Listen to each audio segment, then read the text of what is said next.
mi fuerza, mi poder, y mi tesoro quieres ser. Eres todo para mí. Joya preciosa de mi hogar, nunca te quiero abandonar. Vive en mí, Señor.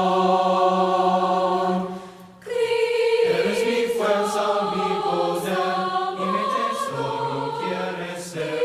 Eres todo para mí. Alzaré, dice el salmista, asimismo mis manos a tus mandamientos que amé, y meditaré en tus estatutos. Ha llegado el momento, mis amados hermanos, de escuchar la voz, la palabra de nuestro Dios. A todos los que están conectados a esta hora de la noche, les invitamos a que tengan su Biblia a mano para que juntos escudriñemos y escuchemos la voz de nuestro Dios por medio de nuestro hermano Masaru Guzmán, a quien le pido que pueda activar su audio, mi hermano Masaru, y que el Señor te bendiga y te utilice grandemente. Buenas noches, mis amados hermanos. Un saludo a cada uno de ustedes. Un placer verles. Una noche más juntos. Un gozo, una alegría participar tanto tiempo y que Dios nos bendiga. Cuánto me gustaría verlos presencialmente y estar unidos. Ya se dará esa oportunidad, si Dios así lo permite, pero agradecido de Dios de que haya regalado este tiempo, porque la iglesia se ha unido gracias a su misericordia y su amor. Mis amados hermanos, ¿cuál sería nuestra respuesta si nos hicieran esta pregunta? ¿Qué nos motiva a seguir a Dios? ¿Qué responderíamos nosotros? ¿Cuál sería nuestra respuesta? Si la gente nos preguntara, ¿qué te motiva a seguir a Cristo? ¿Por qué lo seguimos? Es una pregunta importante. Yo mismo me he estado haciendo esta pregunta. ¿Qué me motiva a seguir a Dios? Y hoy quiero compartir con ustedes en la palabra de Dios, en el libro de Tito. Por favor, si podemos estar abriendo nuestras Biblias en el libro de Tito para poder responder a esta pregunta. Es una pregunta importante, ya que todos hoy seguimos y buscamos a Dios. ¿Pero por qué? ¿Por qué lo hacemos?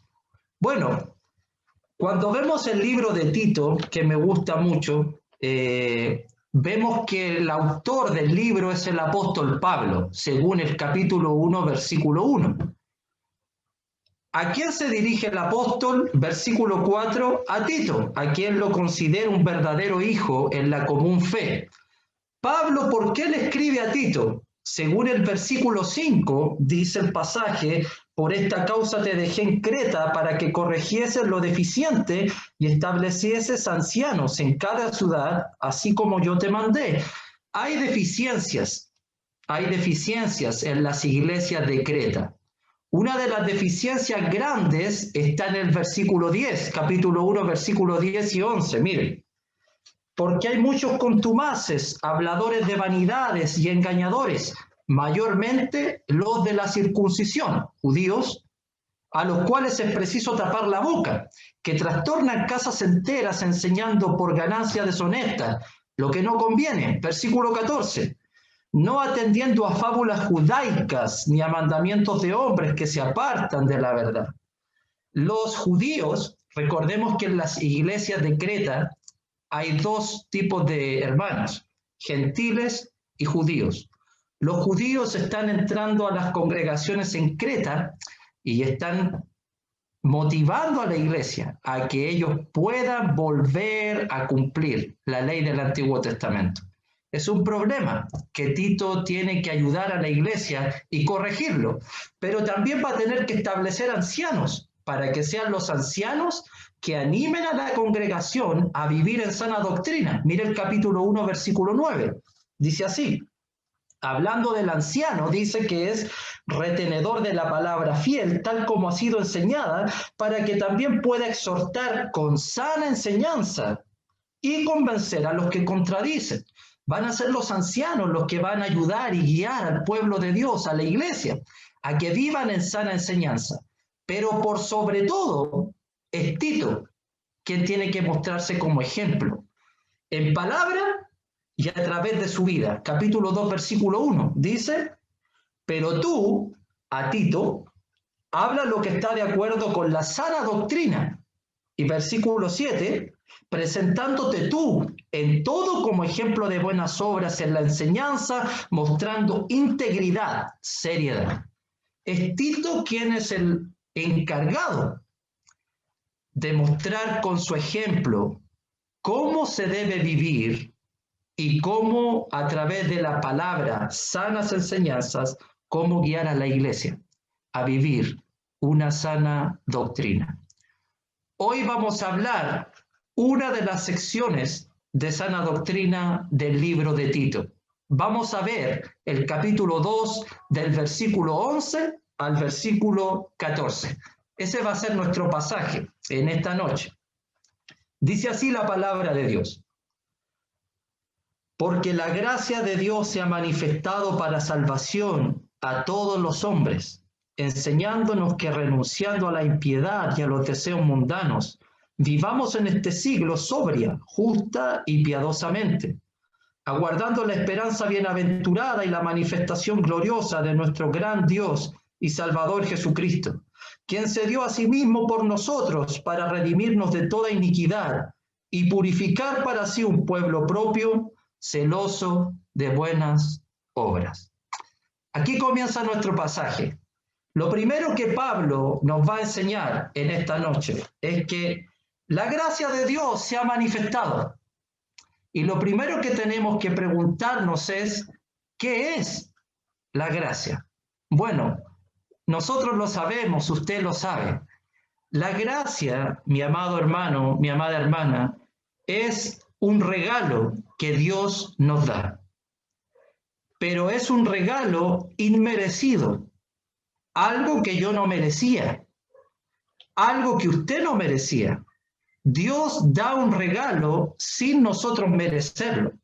Es el regalo que Él da para todas las personas y no hemos hecho nada para recibirlo.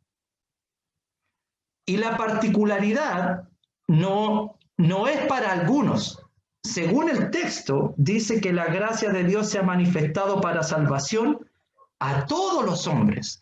O sea que Dios está dando un regalo a todas las personas, a todo el mundo, todo aquel que quiere recibirlo gratuitamente y sin que hayamos hecho ninguna cosa. Ese es el regalo de Dios para todos nosotros. Vamos a ir viendo en el pasaje en qué consiste este regalo, pero tenemos acá que Dios ha dado este regalo gratuitamente para todos. Y además dice el versículo 11, porque la gracia de Dios se ha manifestado. La palabra manifestación, hermanitos, ¿qué significa? ¿Significa que antes de esto Dios nunca había manifestado su gracia? ¿Quiere decir esto el pasaje? ¿Quiere decir el texto que antes de esto Dios su gracia no la había manifestado? Por supuesto que no. Dios ha manifestado su gracia desde siempre. La gracia de Dios la vemos desde el Antiguo Testamento. Podemos ver las maravillas y muchos ejemplos de la gracia de Dios sobre su pueblo. Por ejemplo, ¿por qué Dios salvó a Noé y a su familia? ¿Sabe por qué? Porque derramó su gracia sobre ellos. ¿Por qué Dios sacó al pueblo de Egipto de la esclavitud, al pueblo judío de la esclavitud de los egipcios? Porque Dios derramó su gracia sobre ellos. ¿Sabe por qué Dios no consumió a los ninivitas? Porque Dios derramó su gracia sobre Nínive. ¿Sabe por qué el propio Jonás salió dentro del gran pez? Porque Dios derramó su gracia sobre él. La gracia de Dios la vemos desde el Antiguo Testamento. Siempre Dios ha derramado su gracia sobre sus hijos, sobre su pueblo. Pero entonces cuando dice acá el pasaje que la gracia de Dios se ha manifestado, ¿cuál es el sentido? ¿Qué quiere decir? Bueno, lo que quiere decir es esto, mis amados hermanos, que la gracia de Dios en este momento, Dios la ha dado a conocer en todo su esplendor. Completamente, la palabra quiere decir como una luz que llega a todo lugar, para alumbrarlo todo, para llegar a todas partes. La gracia de Dios había sido manifestada desde la antigüedad, sí, pero la conocíamos solo en parte. Hoy, en este momento, todos nosotros podemos gozar de la gracia de Dios en su máximo esplendor, completamente, ya que ilumina y llega a todo lugar. ¿Y sabe qué? Para todos los hombres, para todas las personas. Todos pueden gozar de este regalo que Dios ha dado. Hermanos, ¿y saben para qué Dios da este regalo? Según el versículo 11, para salvación. Dios quiere salvarnos. Dios no quiere que te pierdas. Dios no quiere que yo me pierda. Dios quiere salvarnos a todos nosotros. Y como tú y yo no podíamos hacer nada, Él dio este regalo para todos los hombres, para que pudiéramos ser salvados. Es su regalo, sin nosotros merecerlos, a todas las personas. Amén. Además, dice el versículo 12, enseñándonos que, ¿sabe qué es lo que nos enseña? La gracia. La gracia te enseña. La gracia de Dios se ha manifestado salvación y también para enseñarnos. Enseñándonos que es interesante esto y me gusta mucho. ¿Sabe por qué? Porque si yo preguntara, amados hermanos, ¿quieres recibir la gracia para ser salvado? ¿Qué diríamos todos?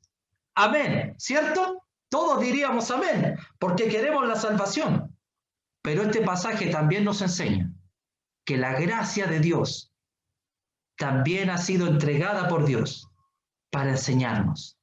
O sea que si hemos recibido la gracia para salvación, también debemos recibir la gracia para que nos enseñe. La gracia quiere enseñarnos y nos va a enseñar dos cosas. Según el versículo 12, va a enseñarnos a renunciar a la impiedad y a los deseos mundanos y también que aprendamos a vivir. La gracia nos va a enseñar a renunciar y la gracia nos va a enseñar a vivir. Eso va a ser la gracia de Dios en nuestras vidas. Y este regalo es para todos, para todas las personas.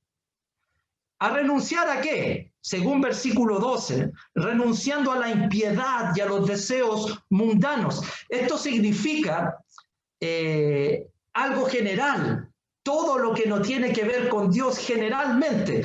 Pero cuando habla de impiedad, es mi estilo de vida y los deseos mundanos es mi manera de pensar. O sea que si mi forma de vivir y mi forma de pensar va en contra de Dios, la gracia me va a enseñar a renunciar a eso. La gracia nos va a enseñar, la gracia nos va a guiar a renunciar a la mala forma de vivir y a la mala forma de pensar. Pero también para que aprendamos a vivir, según el versículo 12, para vivir en este siglo sobria, justa y piadosamente. Y esto es todo lo contrario a lo anterior.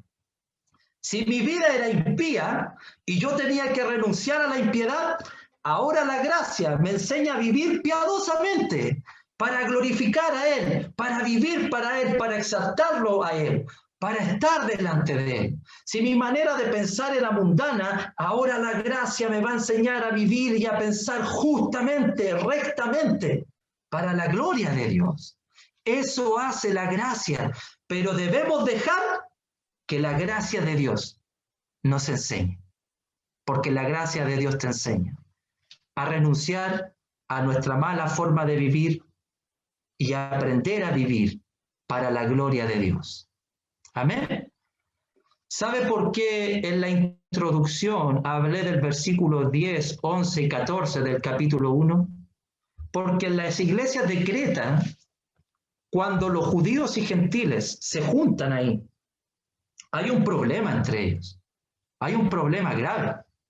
Porque por un lado, los judíos son personas que tienen autocontrol, pero los gentiles no tienen ese autocontrol. Y cuando se juntan en la iglesia, hay un problema entre ellos. ¿Saben ustedes cómo los judíos quieren solucionar este problema? Que los gentiles comiencen a guardar la ley del Antiguo Testamento. Pero Pablo está enseñando acá que no es la ley lo que nos enseña. Lo único que puede enseñarnos a renunciar a nuestras malas actitudes para aprender a tener dominio propio y vivir para Dios es solo la gracia de Dios. Amén. Eso es la gracia de Dios. Ahora, hermanitos míos, sabemos que la gracia nos enseña a renunciar y nos enseña a vivir. La pregunta es esta: ¿qué enseña la gracia para que yo renuncie a mi mala vida y para que aprenda a vivir?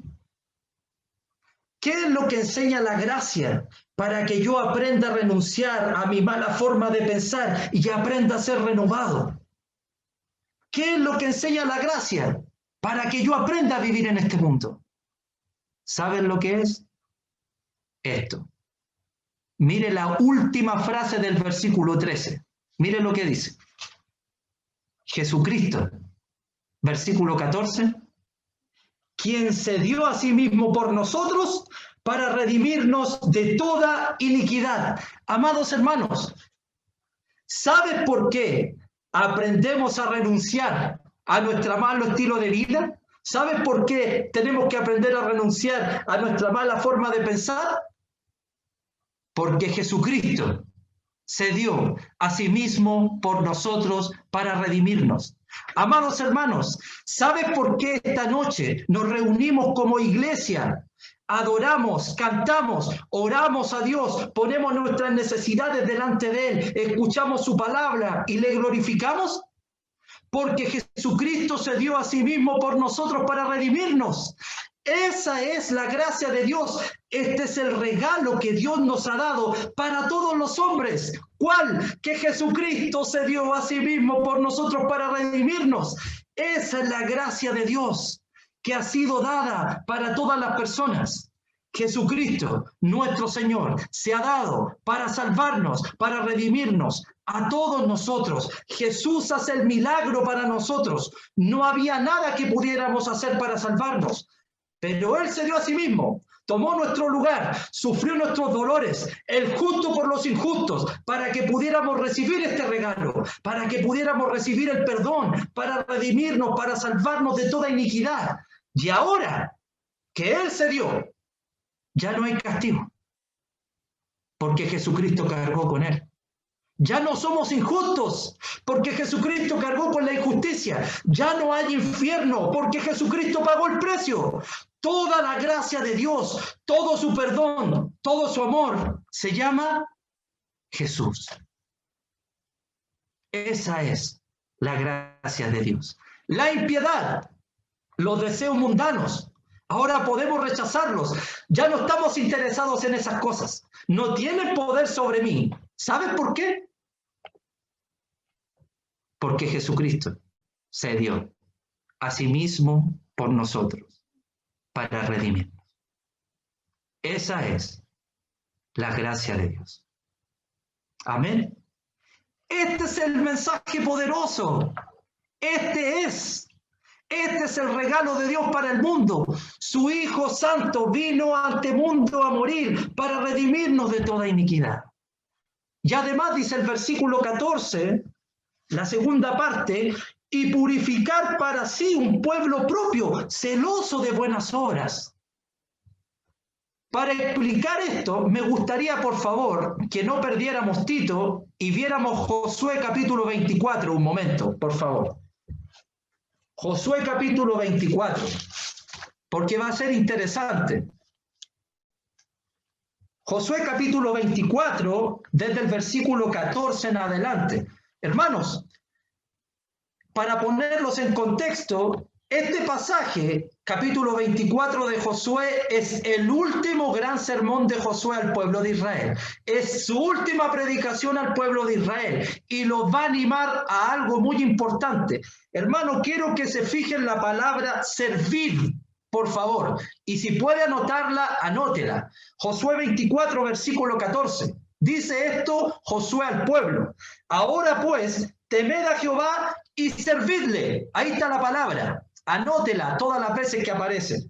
Y servidle con integridad y en verdad, y quitad de entre vosotros los dioses a los cuales sirvieron vuestros padres al otro lado del río en Egipto, y servid a Jehová. Versículo 15. Y si mal os parece, servid a Jehová, escogeos a quién sirváis, si a los dioses a quienes sirvieron vuestros padres cuando estuvieron al otro lado del río, o a los dioses de los amorreos en cuya tierra habitáis. Pero yo y mi casa, dice Josué, serviremos a Jehová.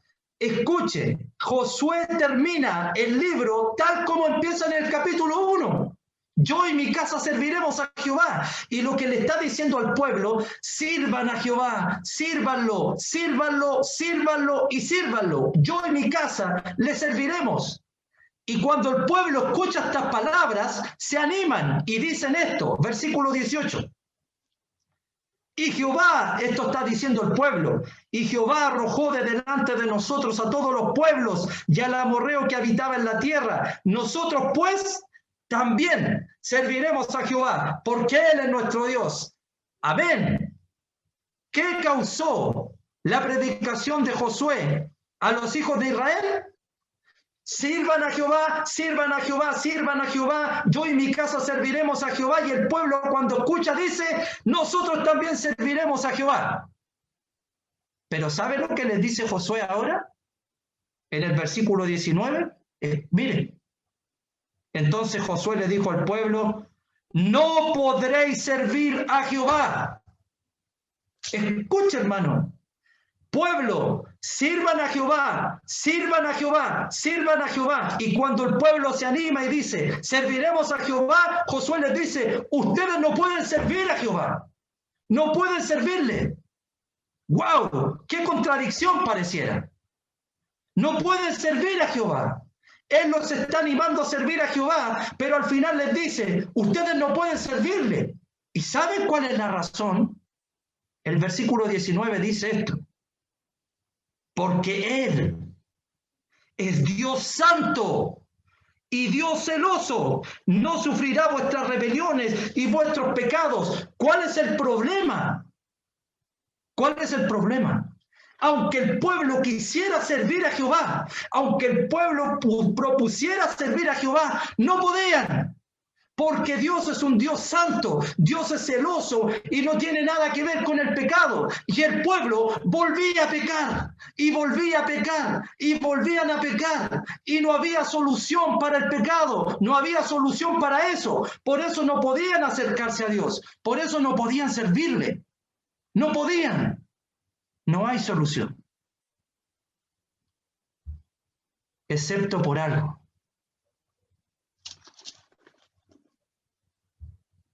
Que Jesucristo se dio a sí mismo por nosotros para redimirnos de toda iniquidad. Volvamos a Tito, por favor. Tito capítulo 2, versículo 14. Porque no había solución para el pecado, y por más que el pueblo quisiera servir a Jehová, no podía, porque volvían a pecar. Y como no había solución, Dios da este regalo para todos nosotros. ¿Sabes cuál? Jesucristo viene a este mundo a darse por todos nosotros para redimirnos de toda iniquidad. Y dice la segunda parte del versículo 14, y purificar para sí un pueblo propio. ¿Por qué los judíos no podían acercarse ni servir a Jehová? Porque Jehová es santo. Y como ellos no podían, Jesucristo nos hace puros, nos purifica, nos hace santos. ¿Cómo era Dios en Josué 24? Además era un Dios celoso. Y miren lo que dice el texto: purificar para sí un pueblo propio, celoso, celoso de buenas obras. Jesucristo hace el milagro, amados hermanos, nos redime del pecado.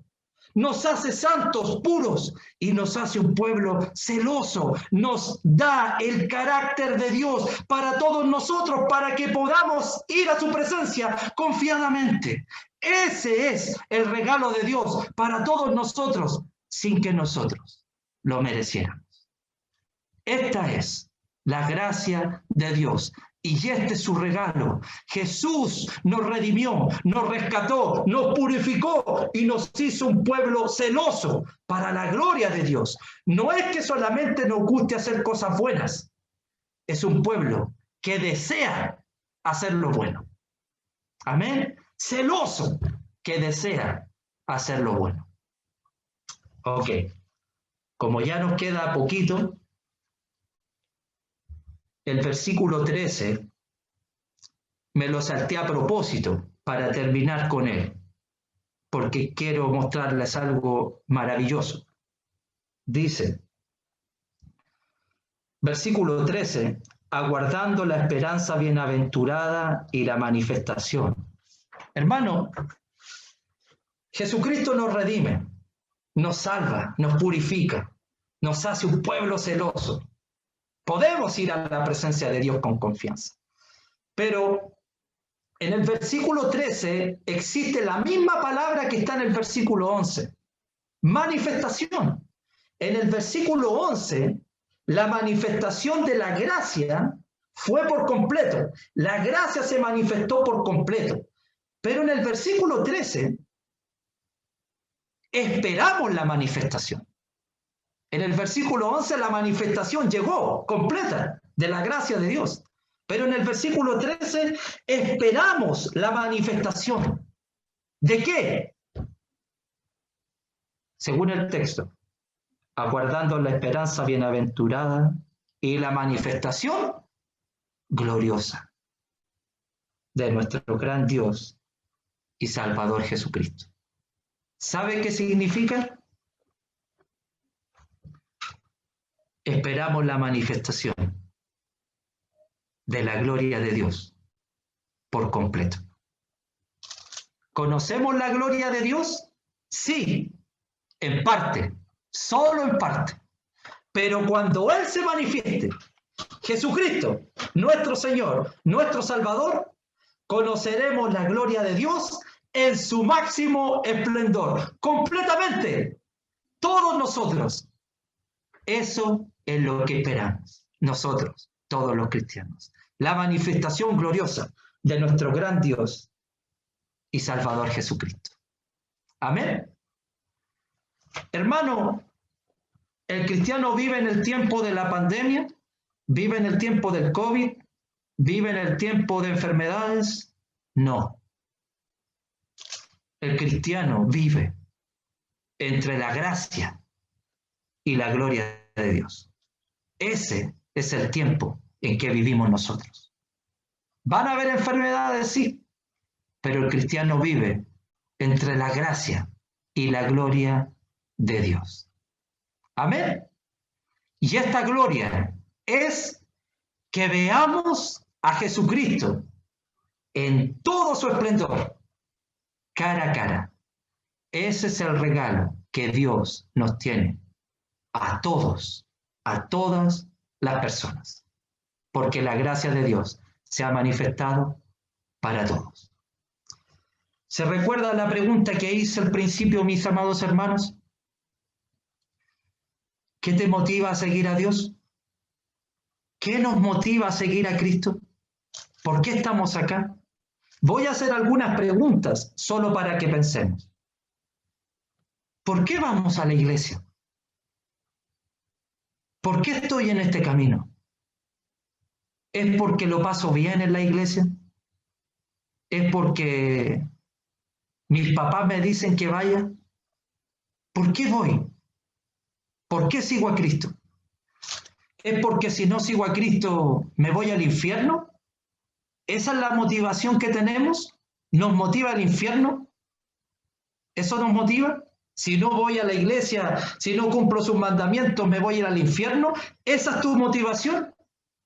Hermanito, yo no sé cuál es la motivación de nosotros, pero algo sé, algo sí sé, que la verdadera motivación está en esto, en que Jesucristo se dio a sí mismo por nosotros, para redimirnos de toda iniquidad. Y si eso, el sacrificio de Jesús, no nos motiva, ninguna cosa nos va a motivar. Amén. La verdadera motivación está en la gracia, en el regalo de Dios, en que Jesucristo se entregó por nosotros para redimirnos. Esa es la verdadera motivación del cristiano. Y eso debe animarnos para adorar, buscar y glorificar. Si alguien nos pregunta ¿por qué estamos en este camino? Nuestra respuesta debiera ser esta: porque Jesucristo se dio a sí mismo por nosotros, para redimirnos de toda iniquidad. Ese es el regalo de Dios. Y por eso oramos, por eso cantamos, por eso glorificamos, porque Dios dio a su Hijo Jesús para redimirnos a todos nosotros. Amén. Lo último que digo, a veces, las personas de este mundo hacen muchas más obras que los cristianos muchas veces. A veces hacen mayores obras de caridad que nosotros, las personas de este mundo. A veces este mundo ayuda a más gente que nosotros. A veces el mundo es más desprendido que el cristiano. Sí, a veces pasa. Pero hermano, ¿sabes lo que el mundo no puede hacer y nosotros sí? ¿Sabes qué? Es dar a conocer la gracia de Dios. Amén. Eso es lo que nosotros podemos hacer y nadie más. Por eso termina el versículo 15: esto habla y exhorta. Si vamos a decir algo, si vamos a hablar algo, hablemos de Cristo y de Cristo crucificado, el Cristo Salvador, el Cristo que nos redimió, el Cristo que nos purifica, el Cristo que salva, el Cristo que nos hace su pueblo propio, celoso. Hablemos de este Cristo a todas las personas, porque ¿sabes qué, hermano mío? Hay gente que aún no recibe esta gracia que Dios da para todos gratuitamente. Amén. Y si podemos hacer algo, es orar por aquellos que no han recibido esta gracia, para que la puedan recibir y que nosotros podamos dar a conocer la gracia de Dios, que es para todos los hombres. Les invito a orar, amados hermanos. Busca